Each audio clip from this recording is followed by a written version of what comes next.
तो लेके आए हैं genius 25 fourth April shift one का एक और क्वेश्चन। देखते हैं क्वेश्चन में क्या कह रहा है। Four capacitor each of capacitance 16 microfarad are connected as shown in the figure. The capacitance between A and B, ए और बी के बीच में आपको इफेक्टिव कैपेसिटेंस फाइंड करनी है। चलिए देखते हैं इस तरह के क्वेश्चन को अपन पॉइंट मेथड से सॉल्व करते हैं। तो ध्यान देना जिस तरीके से स्टेप से मैं सॉल्व करता हूँ। तो देख, यहाँ पे आपको पॉइंट ए दी हुआ है, तो ये पॉइंट बेसिकली ए हो जाएगा। सिमिलरली अगर अपन दूसरे पॉइंट की बात करें तो दूसरा पॉइंट भी इसी तरीके से शॉर्ट सर्किट किया हुआ है, ये भी पॉइंट ए हो जाएगा, ये भी पॉइंट ए हो जाएगा।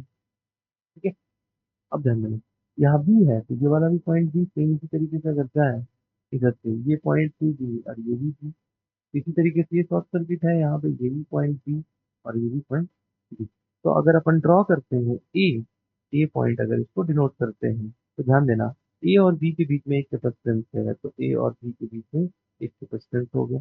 फिर अगेन ये कैपेसिटेंस हो गया, ए और बी के बीच में फिर से है, तो ए और बी के बीच में एक और कैपेसिटेंस हो गया, ये भी खत्म हो गया। ए और बी के बीच में फिर से अगेन एक कैपेसिटेंस है, तो ए और बी के बीच में एक और कैपेसिटेंस हो गया। और लास्ट हमारा बचा इधर, अगर देखिए ए और बी के बीच में फिर से है, ए और बी के बीच में एक और कैपेसिटेंस फिर से है। ये भी थी, ये भी थी, ये भी थी, सभी जगह ये सी दिया हुआ है।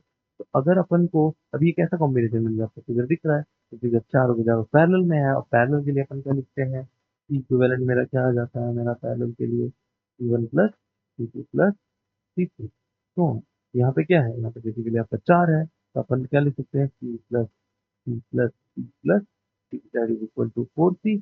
और C का वैल्यू आपको गिवन है, C का वैल्यू आपको गिवन है 16 माइक्रोफैराडे, तो 4 into 16 microfarad that is equal to 64 microfarad. ठीक है, 64 माइक्रोफैराडे, तो आपका इसमें माइक्रोफैराडे यूनिट दी हुई है, तो ऑप्शन क्या हो जाएगा करेक्ट इसमें, अगर आप फिल करोगे तो 64 करेक्ट।